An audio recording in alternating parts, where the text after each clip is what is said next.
दोस्तों आज हम छत्तीसगढ़ सामान्य अध्ययन के अंतर्गत नदी अफवाह तंत्र पढ़ेंगे, जिसमें दोस्तों जो सबसे बड़ा नदी अफवाह तंत्र है छत्तीसगढ़ में महानदी अफवाह तंत्र, जो कि लगभग 56.11% क्षेत्र में फैला हुआ है, के बारे में अध्ययन करेंगे। तो आइए दोस्तों शुरू करते हैं।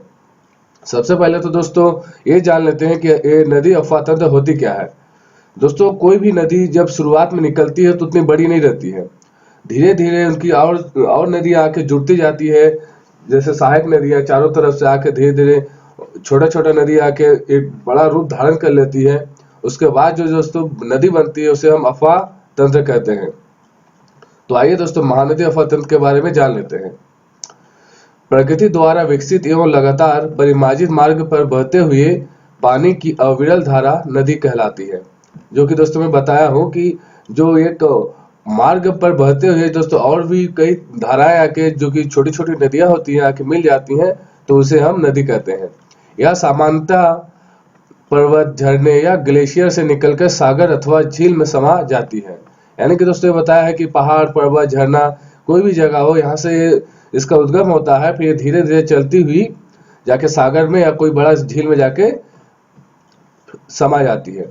इस यात्रा में उसे अनेक सहायक नदियां मिलती है, जो कि मैं बताया हूँ। इन्हीं नदी एवं उसकी सहायक नदियों के जाल को नदी अफवाह तंत्र कहा जाता है। मतलब बहुत सारे छोटी छोटी नदियों से मिलकर जो एक बड़ी नदी बनती है उसे हम अफवाह तंत्र कहते हैं। आइए दोस्तों नदी बेसिन के बारे में थोड़ा सा जान लेते हैं। वह भौगोलिक क्षेत्र जहां तक नदी एवं उसकी सहायक नदियां बहती है उसे हम बेसिन कहते हैं। मतलब दोस्तों वह एक क्षेत्र, पूरा क्षेत्रफल जहां दोस्तों एक नदी और उसकी कई सारी सहायक नदियां आकर जो मिलती है फिर एक बड़ा नदी का रूप धारण करती है, उसे हम नदी बेसिन कहते हैं। यहाँ दोस्तों देखते हैं जो धान का कटोरा कहलाने वाला छत्तीसगढ़ का प्राकृतिक संसाधन से भरपूर है। प्रदेश में सिंचाई, जल विद्युत शक्ति, उद्योग एवं पेयजल आदि का आधार यहाँ की नदियां हैं।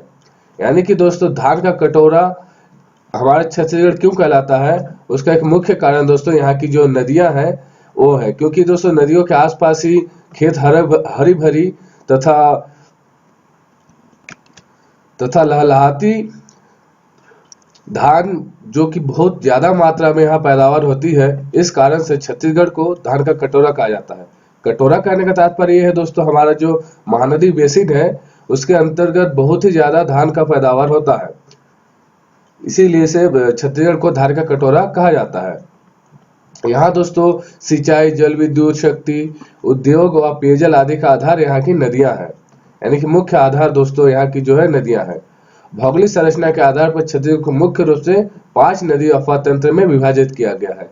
यानी कि दोस्तों मुख्य रूप से छत्तीसगढ़ को 5 नदी अफवाह तंत्र में शामिल किया गया है, जो कि ये दोस्तों पहला है महानदी अफवाह तंत्र, जो कि 56.11% है। उसके बाद सर्वाधिक दोस्तों दूसरे नंबर पे है गोदावरी अफवाह तंत्र, जो कि 28.62% है, जो कि दोस्तों दक्षिणी छत्तीसगढ़ के में यह फैला हुआ है। उसके बाद है दोस्तों गंगा अफवाह तंत्र, जो कि दोस्तों उत्तर छत्तीसगढ़ में फैला हुआ है। उसके बाद नर्मदा अफवाह तंत्र दोस्तों अब नर्मदा अफवाह तंत्र, जो कि दोस्तों आपका पश्चिम में फैला हुआ है। ब्राह्मणी जो दोस्तों वो आपका उत्तर पूर्व में फैला हुआ है। ठीक है, चलिए दोस्तों अब आगे महानदी तंत्र अफवाह तंत्र के बारे में पूरा डिटेल से पढ़ते हैं। महानदी अफवाह तंत्र दोस्तों जो कि 75,858.45 वर्ग किलोमीटर क्षेत्र में फैला हुआ है। महानदी एवं उसकी सहायक नदियां मिलकर महानदी अफवाह तंत्र का निर्माण करती है। जो दोस्तों मैं बता चुका हूं कि बहुत सारी नदियां मिलकर इस महानदी अफवाह तंत्र का निर्माण करती है। महानदी अफवाह तंत्र प्रदेश का सबसे बड़ा अफवाह तंत्र है। यह प्रदेश के मैदानी भाग में विस्तृत है, जिसका ढाल पूर्व की ओर है। यानी कि दोस्तों ये जो महानदी अफवाह तंत्र है या महानदी जो है, इसका जो है ढाल पूर्व दिशा की ओर है। छत्तीसगढ़ का लगभग 3/4 पानी अफवाह तंत्र स्वयं में बहाकर ले जाती है। यानी कि दोस्तों जो मुख्य जितनी भी पानी की जो धारा है, क्षमता है, वह दोस्तों मुख्य रूप से 4 है, लेकिन उसमें से लगभग 3 हिस्सा जो है वह दोस्तों ये सिर्फ एक महानदी अफवाह तंत्र के पास ही है। राज्य के कुल अफवाह तंत्र का लगभग 56.11% जल संग्रहण क्षेत्र महानदी अफवाह तंत्र के अंतर्गत ही आता है, जो कि दोस्तों बता चुका हूँ। लगभग आधे से अधिक भाग महानदी अफवाह तंत्र के अंतर्गत आता है। जो छत्तीसगढ़ के लगभग 75,858.45 वर्ग किलोमीटर क्षेत्र में विस्तृत है। आइए दोस्तों महानदी के बारे में अच्छे से जान लेते हैं। छत्तीसगढ़ की दोस्तों सभी परीक्षाओं में महानदी अफवाह से प्रश्न पूछे ही जाते हैं तथा बहुत ही महत्वपूर्ण टॉपिक है दोस्तों ये। इसे अच्छे से पढ़िएगा तथा 2-4 बार इस वीडियो को देख कर रिविजन करके आप अच्छे से याद कर लीजिएगा ताकि आप कभी भूले नहीं। तो आइए दोस्तों देखते हैं। पहला जो है कि है महानदी। महानदी अफवाह तंत्र के अंतर्गत छत्तीसगढ़ की गंगा एवं छत्तीसगढ़ की जीवन रेखा कहा जाता है। इन महानदी को दोस्तों छत्तीसगढ़ की जो गंगा और छत्तीसगढ़ का जीवन रेखा भी कहा जाता है। इसकी कुल लंबाई दोस्तों 858 किलोमीटर है। यानी कि दोस्तों इस महानदी का जो टोटल लंबाई है वो 858 है, लेकिन छत्तीसगढ़ में इसकी कुल लंबाई जो है दोस्तों 286 किलोमीटर है। इसका उद्गम धमतरी जिले के निकट सिहावा नामक पर्वत से हुआ है तथा यह कटक उड़ीसा के निकट बंगाल की खाड़ी में जाकर मिल जाती है। ठीक है, इसका विस्तार जो है दोस्तों महानदी धमतरी जिले में स्थित सिहावा पर्वत से निकलकर दक्षिण पश्चिम में बढ़ते हुए कांकेर में प्रवेश करती है। सबसे पहले दोस्तों यह धमतरी से निकलती है, उसके बाद कांकेर में प्रवेश करती है। फिर कांकेर में दोस्तों महानदी की प्रवाह जो है दिशा जो है उत्तर पश्चिम की ओर हो जाती है। इस क्षेत्र में यह लाल रेतीली मिट्टी से प्रभावित होते हुए बालोद जिले में प्रवेश करती है और फिर बालोद जिले को पार करते हुए पुनः धमतरी के पश्चिमी भाग में प्रवेश करती है। उसके बाद दोस्तों राजिम में पैरी और सोंढूर दो नदियां आके जल ग्रहण करवाती है इसको, जिसके बाद यह बड़ा रूप धारण कर लेती है तथा इसका यह दोस्तों पहला आपका संगम स्थल भी है। आरंग एवं उसके पश्चात सिरपुर में यह विकसित होते हुए बलौदा बाजार से श्री नारायण में अपने नाम के अनुरूप महानदी बन जाती है। यानी कि दोस्तों इसके बाद जो है शुरू में तो छोटी रहती है, लेकिन आरंग और उसके पश्चात सिरपुर में यह धीरे धीरे बड़ा रूप धारण करते हुए बलौदा बाजार के शिवरी नारायण में पहुंचते पहुंचते यह बहुत ही बड़ी नदी बन जाती है, जिसके बाद इसको महानदी तंत्र कहा जाता है। महानदी इस धार्मिक स्थल से मुड़कर पूर्व की ओर बहने लगती है और चंद्रपुर में मांड एवं लाट नदी की धारा लेकर समलपुर जिले में प्रवेश करती है। ये दोस्तों रायगढ़ क्षेत्र के अंतर्गत आता है चंद्रपुर, जहाँ पे मांड एवं लाट दो नदियां दोनों आके एक ही जगह पर महानदी से मिलती है। यह भी दोस्तों एक महत्वपूर्ण संगम स्थल है चंद्रपुर में। इसके बाद दोस्तों यहाँ से जो इसकी धारा आगे बढ़ती हुई है संबलपुर जो कि उड़ीसा क्षेत्र में स्थित है उस जिले में प्रवेश करती है। कटक से लगभग 7 मील पूर्व यह अपनी डेल्टा बनाते हुए यहाँ से यह कई धाराओं में विभक्त हो जाती है। यानी कि दोस्तों कटक से जो लगभग 7 मील पूर्व यानी 7 मील पहले ही अपना डेल्टा बनाते हुए यहाँ में दोस्तों कई धाराओं में अलग अलग दिशाओं में बहते हुए जाके बंगाल की खाड़ी में विसर्जित हो जाती है। छत्तीसगढ़ में महानदी के तट पर धमतरी, कांकेर, चारामा, राजिम, चंपारण, आरंग, सिरपुर, शिवरी नारायण एवं उड़ीसा में यह संबलपुर, बलांगीर, कटक आदि स्थान इसके तट पर स्थित हैं। महानदी में स्थित प्रमुख परियोजनाएं, यानी कि दोस्तों महानदी में कुल कितनी सारी परियोजनाएं हैं जो कि काफी बृहत रूप में है तथा यह बहुत ही महत्वपूर्ण स्थान रखती है सभी क्षेत्रों के लिए, क्योंकि इन्हीं बांधों से आपका जल आपूर्ति करवाई जाती है बहुत बड़े बड़े क्षेत्रों में, चाहे उद्योग हो या फिर खेती के लिए जो पानी की आवश्यकता पड़ती है उस क्षेत्र के लिए हो। तो आइए दोस्तों देखते हैं पहला रुद्री पिकअप वियर जो कि धमतरी जिले में ही है। उसके पश्चात दोस्तों गंगरेल बांध जो कि धमतरी में है। उसके बाद दुधवा जलाशय धमतरी में है। हीराकुंड बांध कटक में है। स्वर्गीय दिलीप सिंह जुदेव सेतु जो कि रायगढ़ में है। समोदा बैराज दोस्तों जो कि रायपुर में है। साराडी बैराज जो कि रायगढ़ में है।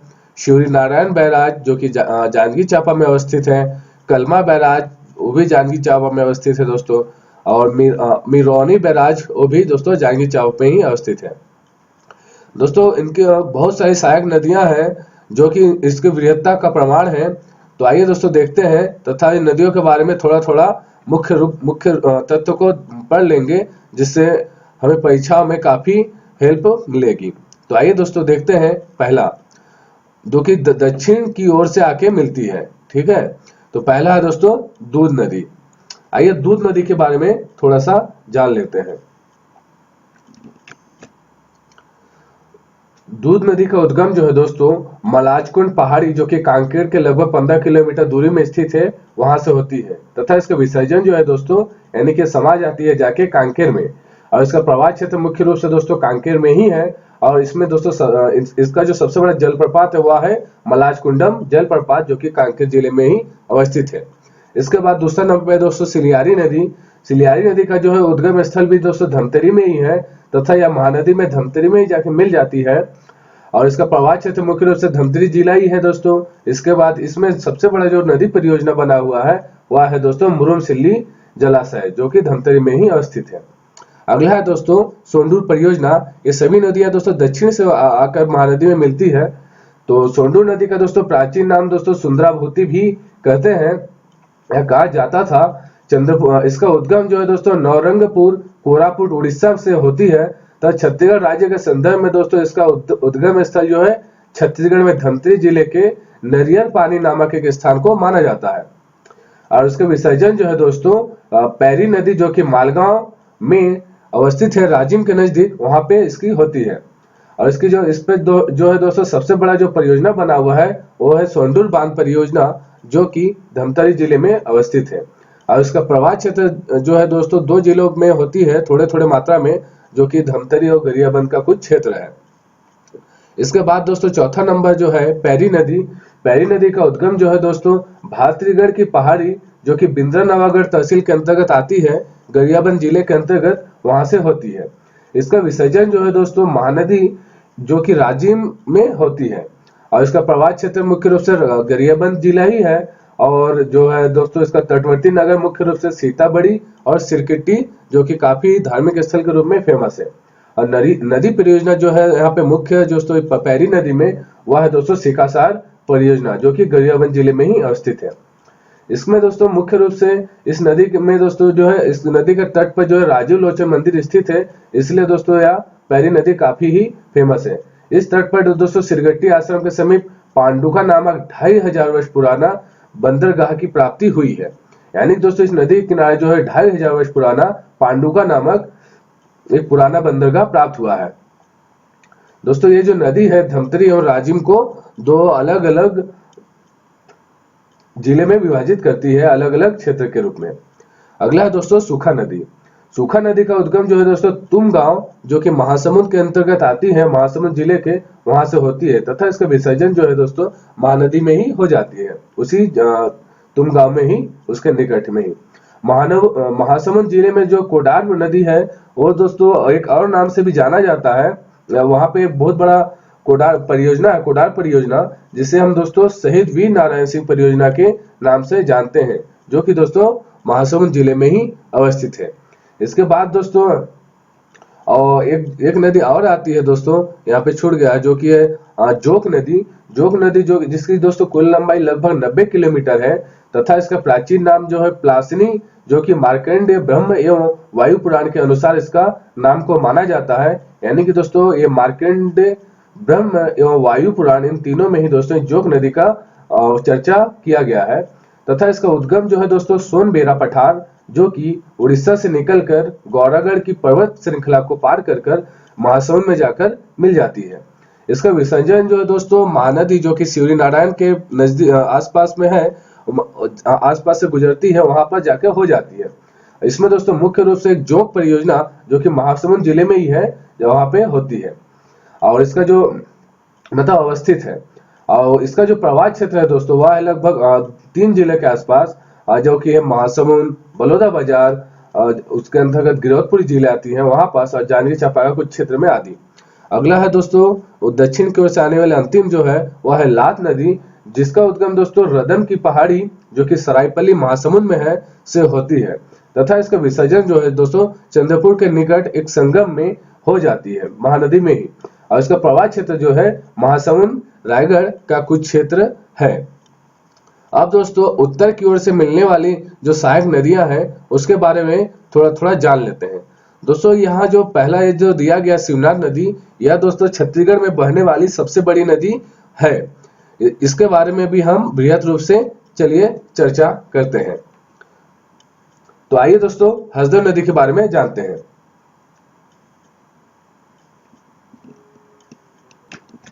सॉरी दोस्तों, हसदेव नहीं, शिवनाथ बोल रहा था। तो शिवनाथ नदी के बारे में आइए डिटेल से जानते हैं। शिवनाथ नदी की दोस्तों जो कुल लंबाई है वह छत्तीसगढ़ में सबसे ज्यादा है, जो कि 290 किलोमीटर है। यहाँ दोस्तों इसके बारे में लिखा हूँ, शिवनाथ नदी के बारे में, आइए देखते हैं। छत्तीसगढ़ में यह बहने वाली सबसे लंबी नदी है, जिसकी कुल लंबाई जो है 290 किलोमीटर है, जो कि महानदी की सबसे बड़ी सहायक नदी है, जो कि मैं पहले भी बता चुका हूँ। इसका प्राचीन नाम जो है शिवा व सुनी था, जो कि क्रमशः मत्स्य पुराण एवं वामन पुराण में के अनुसार था। इसका उद्गम जो है पानाबरस की पहाड़ी, जो कि अंबागढ़ तहसील राजनांदगांव के अंतर्गत आती है, वहां से होती है, तथा विसर्जन जो है महानदी में शिवरी नारायण नामक स्थान पर हो जाती है।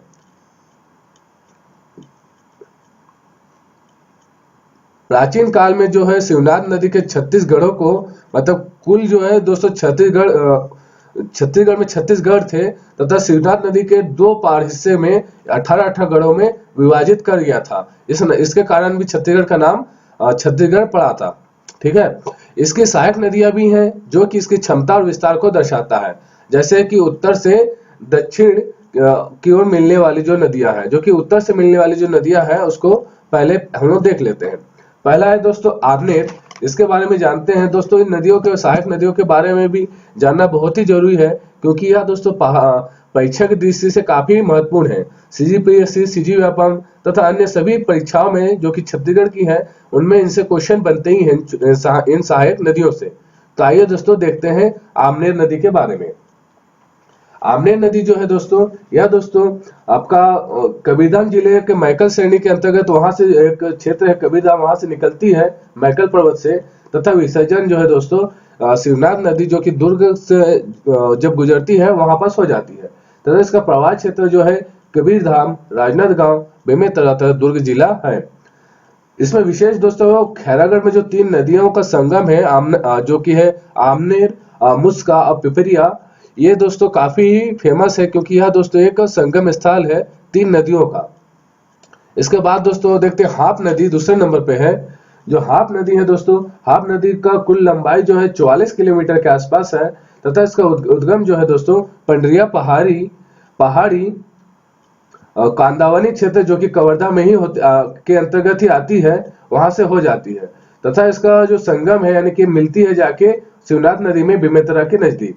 इसका प्रवाह क्षेत्र जो है दोस्तों कबीरधाम और बेमेतरा दोनों जिले में थोड़ा थोड़ा बहते हुए जाती है, तथा इसकी सहायक नदी मुख्य रूप से सकरी नदी करके है एक नदी, जो कि कवर्धा में ही, या कवर्धा शहर जिसके किनारे बसा है दोस्तों, ये सकरी नदी, वो इसकी मुख्य सहायक नदी है के अंतर्गत आती है।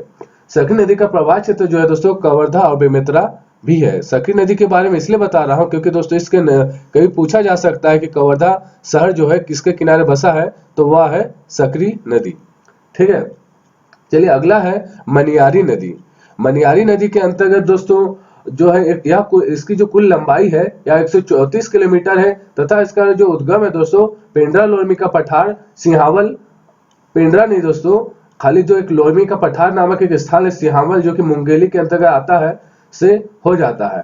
इसका विसर्जन जो है दोस्तों शिवनाथ नदी में ही होता है, जो कि अमेरिका अपा तालागांव के क्षेत्र में आती है, के नजदीक से हो जाती है। इसका प्रवाह क्षेत्र जो है दोस्तों मुंगेली और बिलासपुर क्षेत्र है, तथा मतलब इस नदी के तट में जो है तालागांव और तखतपुर नामक 2 काफी पुरातात्विक स्थल तथा फेमस शहर स्थित है। इसकी सहायक नदियां मुख्य रूप से है दोस्तों आगर, टेसुआ, छोटी नर्मदा व घोंगा। और इसमें दोस्तों मुख्य रूप से जो बड़ी परियोजना है वह है दोस्तों राजीव गांधी जलाशय, जो कि दोस्तों मुंगेली जिले में अवस्थित है। मुंगेली एवं बिलासपुर के मध्य दोस्तों यह एक सीमा रेखा भी बनाती है, या मनियारी नदी मुंगेली तथा बिलासपुर के मध्य सीमा रेखा। अगला है दोस्तों अरपा नदी। अरपा नदी के बारे में भी आइए देख लेते हैं। इसकी कुल लंबाई जो है दोस्तों 100 किलोमीटर है, जो कि दोस्तों शिवनाथ की सबसे बड़ी सहायक नदी इसको माना जाता है। प्राचीन नाम दोस्तों इसका कृपा नदी है।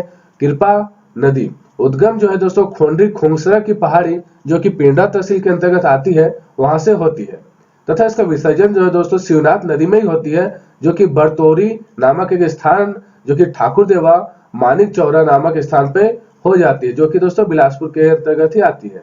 प्रवाह क्षेत्र जो है दोस्तों बिलासपुर और बलौदा बाजार, जो दोस्तों ठाकुर देवा मानिक चौरा बोला है दोस्तों, बलौदा बाजार क्षेत्र के अंतर्गत आती है। तथा इसके तट पर जो शहर बसा हुआ है अरपा नदी के, वो है दोस्तों बिलासपुर, पेंड्रा रोड और मानिक चौरा, ये शहर बसे हुए हैं।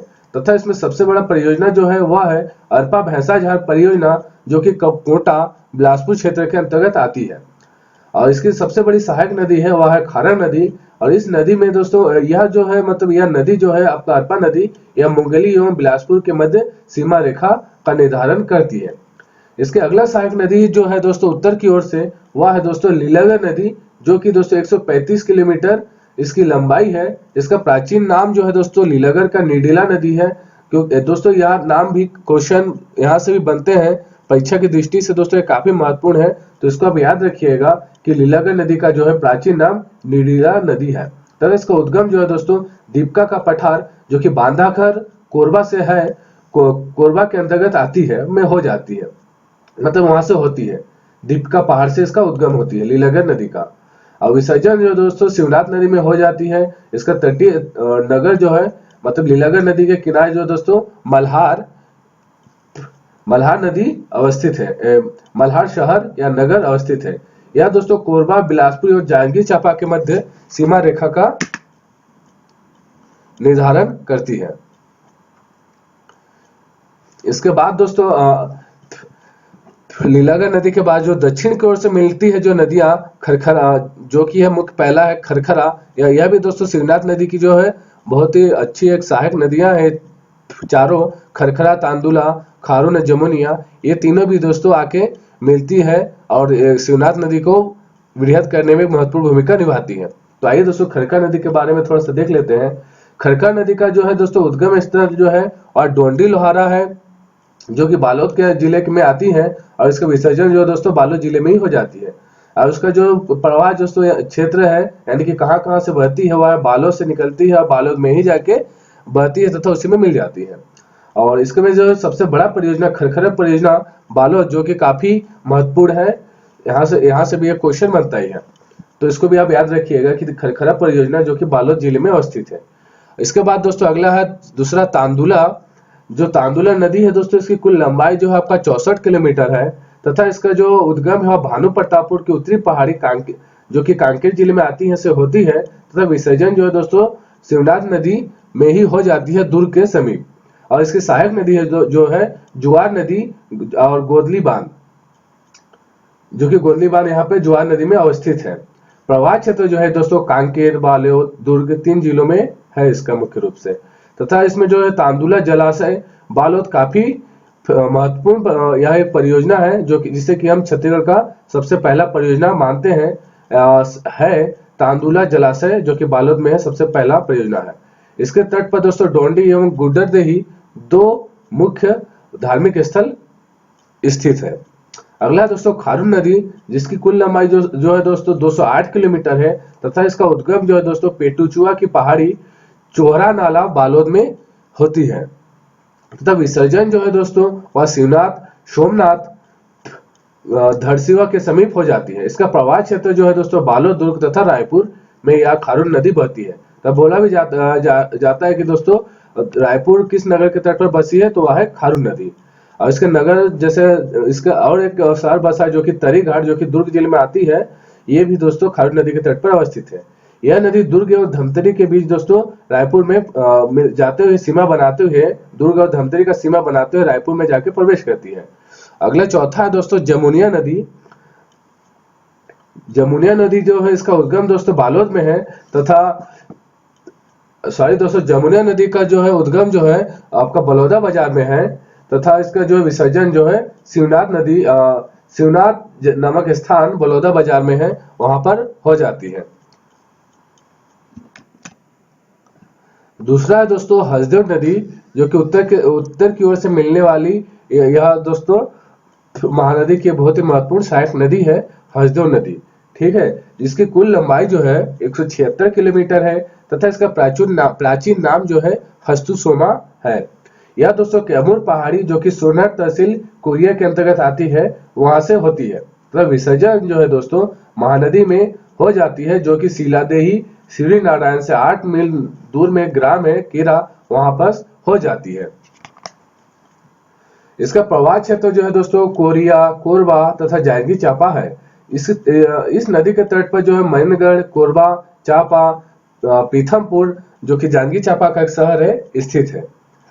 इसमें दोस्तों हसदेव बांगो परियोजना जो कि मांझा टोली कोरबा में स्थित है, तथा एक और जो कि दर्री बैराज है, ये भी दोस्तों कोरबा में स्थित है। यह परियोजना इस नदी पर स्थित है। इसमें दोस्तों इस हसदेव घाटी में दोस्तों कोयला खदान के लिए प्रसिद्ध है हसदेव घाटी। इस मंदिर के तथा दोस्तों मंदिर के तट पर सर्वमंगला मंदिर कोरबा स्थित है। इस हसदेव नदी के तट पर जो है सर्वमंगला मंदिर कोरबा में, जो कि काफी महत्वपूर्ण है, फेमस है, स्थित है। इसकी जो हसदेव नदी की सहायक नदियां हैं वह है दोस्तों तांग, झिंग, उत्तेज, गज, अहिरन, जटाशंकरी, तथा अहिरन को ही जटाशंकरी कहा जाता है, तथा चोरनई। ये दोस्तों इसकी महत्वपूर्ण सहायक नदियां हैं। अगला है दोस्तों बुरई नदी, जो कि दोस्तों कोरबा का पठार से निकलती है तथा महानदी में ही जाकर मिलती है जांजगीर चांपा के समीप। और इसका प्रवाह क्षेत्र जो है दोस्तों कोरबा तथा जांजगीर चांपा क्षेत्र है इस बुरई नदी का प्रवाह क्षेत्र। अगला है दोस्तों मांड नदी। मांड नदी की दोस्तों कुल लंबाई आपका 155 किलोमीटर है, जो कि दोस्तों इसका 155 किलोमीटर है, तथा इसका प्राचीन नाम जो है मांड नदी का मंदवाहिनी नदी, जो कि मार्कंडेय पुराण के अनुसार है मंदगा और मंदवाहिनी। इसका उद्गम जो है मैनपाट सरगुजा से होती है, तथा विसर्जन जो है दोस्तों आपका महानदी में चंद्रपुर के समीप हो जाती है। प्रवाह क्षेत्र जो है दोस्तों इसका सरगुजा, जसपुर, रायगढ़, जांजगीर चांपा आदि है, तथा इसकी मुख्य सहायक नदियां जो है दो है, खासकर कुरकुट और कोइराज। और मुख्य रूप से इसमें दोस्तों मांड नदी जो कि 15 पाट एवं 11 पाट के मध्य प्रवाहित होती है। यानी कि दोस्तों ये नदी जो है मुख्य रूप से 15 पाट और 11 पाट के मध्य से प्रवाहित होती है। मांड नदी के तट पर जो है सरगुजा रायपुर में स्थित कोयले का सबसे बड़ा भंडार क्षेत्र स्थित है इस मांड नदी के तट पर। अगला है दोस्तों केलो नदी। केलो नदी की कुल लंबाई जो है 112 किलोमीटर है, जो कि रायगढ़ की जीवन रेखा इसे कहा जाता है, तथा रायगढ़ पूछा भी जाता है कि रायगढ़ किस नदी के किनारे बसा है, तो वह है दोस्तों केलो नदी। इसका उद्गम जो है दोस्तों लुड़ेंग पहाड़ी लैलूंगा तहसील रायगढ़ में होती है, तथा विसर्जन जो है महानदी में महादेवपाली उड़ीसा के समीप हो जाती है। इसका प्रवाह क्षेत्र जो है रायगढ़ है मुख्य रूप से। और इसमें दोस्तों केलो परियोजना, जिसे कि स्वर्ग दिलीप सिंह जोदेव परियोजना भी कहते हैं, रायगढ़ में अवस्थित है। और एक परियोजना भी अभी है, थोड़ा छोटा रूप से है, जिसे हम खमार पाकुड़ परियोजना कहते हैं। ये भी दोस्तों रायगढ़ में ही अवस्थित है। इसकी सहायक नदी जो है वह है कोलेडगा और राजर। इसके तट पर दोस्तों रायगढ़ ही शहर बसा हुआ है, तथा इसमें मुख्य रूप से इस नदी की खास बात जो है वह दोस्तों दक्षिण की ओर निरंतर बढ़ते हुए घरघोड़ा तहसील में प्रवेश करती है। उसके पश्चात दोस्तों भालूमार नामक एक अभ्यारण्य एवं तमनार के मध्य से दक्षिण की ओर प्रवाहित होते हुए या उड़ीसा प्रदेश में या उड़ीसा राज्य में प्रवेश कर महानदी में जाकर यह मिल जाती है। यानी कि दोस्तों केलो नदी जो है यह आपका छत्तीसगढ़ में महानदी से नहीं मिलती है, यह दोस्तों उड़ीसा में जाकर महानदी में जाकर मिलती है। अगला है दोस्तों ईब नदी, यहाँ दिया हुआ है ईब नदी। ईब नदी की कुल लंबाई जो है दोस्तों वह 87 किलोमीटर है, तथा यह दोस्तों खुर्जा पहाड़ी 15 पाट से यह निकलती है।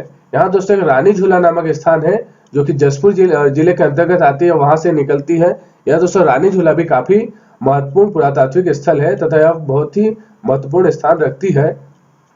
इसका विसर्जन जो दोस्तों महानदी में ही हो जाती है, जो कि दोस्तों संबलपुर हीराकुंड बांध से 10 किलोमीटर पहले। जो हीराकुंड बांध दोस्तों संबलपुर में स्थित है आपके उड़ीसा में, उससे दोस्तों 10 किलोमीटर पहले जो संबलपुर नामक स्थान है वहां पर इसका विसर्जन महानदी में होती है। इसके तट पर दोस्तों जसपुर शहर बसा है, जो कि बगीचा है दोस्तों इसका शहर। और इसके सहायक नदियां है वह है मेनी, डोगी तथा खोरुंग। और विशेष रूप से ईब नदी में दोस्तों बोला भी जाता है इसकी सोने के रेत किस नदी में पाए जाती है, तो वह है दोस्तों या सोने के कण किस नदी में पाए जाते हैं, किस नदी के रेत में दोस्तों सोने के कण पाए जाते हैं, तो वह है ईब नदी। इसकी कुल लंबाई दोस्तों 87 किलोमीटर है, जो कि मैं पहले बता चुका हूं। नहीं दोस्तों, इसकी छत्तीसगढ़ में कुल लंबाई जो है 87 किलोमीटर है, लेकिन पूरा इसका जो मुख्य इसका जो लंबाई है पूरा ईब नदी का वह है 202 किलोमीटर, जो कि इसका अधिकतम हिस्सा आपका उड़ीसा क्षेत्र में है। तो दोस्तों सभी महानदी की सहायक नदियों के बारे में हम लोग अध्ययन कर चुके हैं। कुछ मुख्य तथ्य महानदी से संबंधित छूट गया है, जिसे भी हम आइए देख लेते हैं। दोस्तों, मुख्य रूप से जो 3 संगम स्थल है हमारे छत्तीसगढ़ में जो कि महानदी से संबंधित है, वह है दोस्तों, आइए देख लेते हैं। जो कि राजिम के में राजिम जो कि शहर है दोस्तों, पुरातात्विक स्थल है, उसके समीप दोस्तों 3 नदियां मिलती हैं, जिसे हम महानदी पैरू, जहां पर दोस्तों महानदी पैरी और सोंढूर नामक 3 नदियां मिलती हैं तथा संगम बनती हैं। इसके बाद दोस्तों अगला है दोस्तों महानदी शिवना तथा जोग नदी, जो कि शिवरी नारायण में दोस्तों बलौदा बाजार के समीप अवस्थित है। वहां पास ये 3 नदियों का संगम होता है, महानदी, शिवनाथ तथा जोग। और दोस्तों एक अगला है दोस्तों जो कि रायगढ़ जिले के अंतर्गत आती है, चंद्रपुर नामक स्थान पर महानदी, मान तथा लाद, ये तीन नदियां का संगम दोस्तों इस चंद्रपुर नामक स्थान पर होती है। ये भी दोस्तों काफी महत्वपूर्ण है। दोस्तों महानदी को अलग अलग समय में अलग अलग नामों से जाना जाता था। तो आइए दोस्तों देख लेते हैं कि प्राचीन काल में दोस्तों इसको क्या नाम, कनक नंदी नामक नाम से जाना जाता था। इसके बाद दोस्तों जो सतयुग आया, सतयुग के वायु पुराण में दोस्तों इसे नीलोत्पला के नाम से जाना जाता है। इसके बाद दोस्तों जो त्रेता युग आया, उसमें इसको महानंदा के नाम से जाना जाता था, जो कि श्रृंगी ऋषि का प्रिय शिष्या एक थी, जिसका नाम महानंदा थी के नाम पर रखा गया था। इसके बाद दोस्तों द्वापर युग आया। इसमें दोस्तों द्वापर युग में इसको चित्रोत्पला के नाम से जाना जाता था, जो कि स्कंद, मत्स्य एवं ब्रह्म पुराण में इसका नाम उल्लेखित है। वर्तमान में दोस्तों हम इसे महानदी के नाम से जानते हैं। और दोस्तों इसके बारे में कुछ और महत्वपूर्ण तथ्य हैं, जो कि दोस्तों इसके अन्य जो मुख्य नदियां हैं, ये भी परीक्षा में यहाँ से क्वेश्चन बनते ही हैं। तो आइए उसको भी देख लेते हैं। इसका दोस्तों एक तेल नदी नामक है, तेल नदी है, जो कि दोस्तों उत्पला अथवा उत्पावली, महाभारत में इसका नाम उत्पला तथा उत्पावली था के नाम से जाना जाता है। तथा इसका उद्गम स्थल दोस्तों उमरकोट तहसील कोरापुट उड़ीसा में होता है, जो कि विसर्जन जो है गरियाबंद देवभोग में यात्रा करते हुए उड़ीसा में प्रवेश कर सोनपुर, जो कि कालाहंडी नामक एक स्थान है, वहां पास महानदी में मिल जाती है। अगला है दोस्तों सुरही नदी, जो कि राजनांदगांव में अवस्थित है। सारंगी एवं बलमदेही नदी, जो कि महासमुंद में अवस्थित है। जाटलूर नदी, जो कि नारायणपुर में अवस्थित है। शकरी नदी, जो कि कवर्धा जिले में अवस्थित है, जो कि शिवनाथ की सहायक नदी है। और अगला अंतिम में दोस्तों सुरंगी नदी, जो कि महासमुंद में ही स्थित है, जो महानदी की सहायक नदियां हैं। जो सुरही दोस्तों, सुरंगी, सकरी, जाटलूर, सारंगी, बलमदेही तथा तिल नदी के बारे में बताया हूँ। ये नदियां भी दोस्तों काफी महत्वपूर्ण है तथा यहाँ से क्वेश्चन बनते ही हैं। तो दोस्तों ये इस तरह से दोस्तों मेरा या महानदी अफवाह का यह अध्याय समाप्त होता है। तो थोड़ा सा दोस्तों इसको मैप में भी आप लोगों को दिखा देता हूं कि कहां से कौन सी नदियां निकलती है। तो आइए दोस्तों देख लेते हैं। दोस्तों यहाँ एक कैमूर पहाड़ी है, जो कि आपका कोरिया जिले के अंतर्गत आती है। वहां से दोस्तों हसदेव नदी निकलती हुई है, यहाँ पास आके आपका जांजगीर चांपा में सिलादाही नामक स्थान पे मिल जाती है। ठीक है, उसके बाद यहाँ लोरमी का पठार से दोस्तों मनियारी नदी निकलती है। और खोंडी खोंगसरा की पहाड़ी, जो कि दोस्तों बिलासपुर में स्थित है, यहाँ से अरपा नदी निकलती है। या मैनपाट से दोस्तों मार नदी निकलती है। ये आपका यहाँ से जो कि सरगुजा जिले में आती है दोस्तों। और यहाँ लुड़ेन की पहाड़ी से दोस्तों किलो नदी निकलती है। और इसके बाद दोस्तों ये लात नदी यहाँ से ऐसे देखते हुए आते हैं। आइए, आपका कांदावनी की पहाड़ी से हाप नदी निकल के शिवनाथ नदी में मिल जाती है दोस्तों। इसके बाद यहाँ मैकल की पहाड़ी से जो दोस्तों मुस्का निकलती है, आमने नदी। और यहाँ पे दोस्तों 3 नदियों का संगम है, जो कि मैं बता चुका हूँ, आमने, मुस्का, पिपरिया, यहाँ पे राजनांदगांव जिले में। उसके बाद दोस्तों यहाँ से एक और शिवनाथ नदी का दोस्तों ये उद्गम स्थल पानावरस की पहाड़ी, जो कि राजनांदगांव जिले में अवस्थित है, यहाँ से निकलते हुए यहाँ पास आके दुर्ग जिले में या महानदी से मिल जाती है। सॉरी दोस्तों, महानदी में दोस्तों यहाँ पे नहीं मिलती है, महानदी में आकर आपका यहाँ जांजगीर चांपा जिले के आसपास शिवनाथ नदी मिलती है। यहाँ पर दोस्तों यहाँ से एक और नदी निकलती है भानु प्रतापपुर की पहाड़ी से, जो कि तांदुला नदी है, वो आके दोस्तों यहाँ मिल जाती है। अब पेंटुचुआ की पहाड़ी जो दोस्तों यहाँ आपका बालोद जिले में स्थित है, यहाँ से खारून नदी निकलती हुई है, जो कि इसके तट पर दोस्तों आपका रायपुर, जो कि राजधानी है, बसा हुआ है। ये जाके दोस्तों यहाँ पास आपका रायपुर के ही समीप मिल जाती है। इसके बाद दोस्तों गंगरेल बांध यहाँ पे अवस्थित है आपका बालोद जिले में। उसके बाद मुरुमसिल्ली बांध जो है दोस्तों यहाँ पास आपका ये जो धमतरी जिला है यहाँ पे अवस्थित है। उसके बाद दोस्तों ये देखिए यहाँ पे मलाजकुंड की पहाड़ी जो है, यहाँ से दोस्तों छिनार नामक स्थान से दोस्तों छिनार नदी निकलती है। और ये है दोस्तों आपका धमतरी का सियावा नामक पर्वत, यहाँ से दोस्तों महानदी निकलती है। यहाँ से देखिए दूध नदी और यहाँ से छिनार, यहाँ से हटकुल नदी, ये सभी जाके महानदी में मिलके इसका वृहत रूप इसको बना देती है। पैरी और सोंडू नदियां हैं दोस्तों। ये देखिए यहाँ पे सिकासर बांध अवस्थित है आपका पैरी नदी में। और यहाँ पर दोस्तों आपका सोंढूर बांध अवस्थित है सोंडू नदी में। और ये दोस्तों पैरी नदी जो है भातीगढ़ की पहाड़ी से यहाँ से निकल रही है। तो ये कोडार परियोजना यहाँ पे आपका महासमुंद में स्थित है दोस्तों। ये सूखा नदी है, जोक नदी है। ये दोस्तों सभी पहाड़ियाँ काफी ही महत्वपूर्ण स्थान रखती है। यह दोस्तों देखिए यहाँ दोस्तों ये रदन की पहाड़ी है जहाँ से लात नदी निकलती है।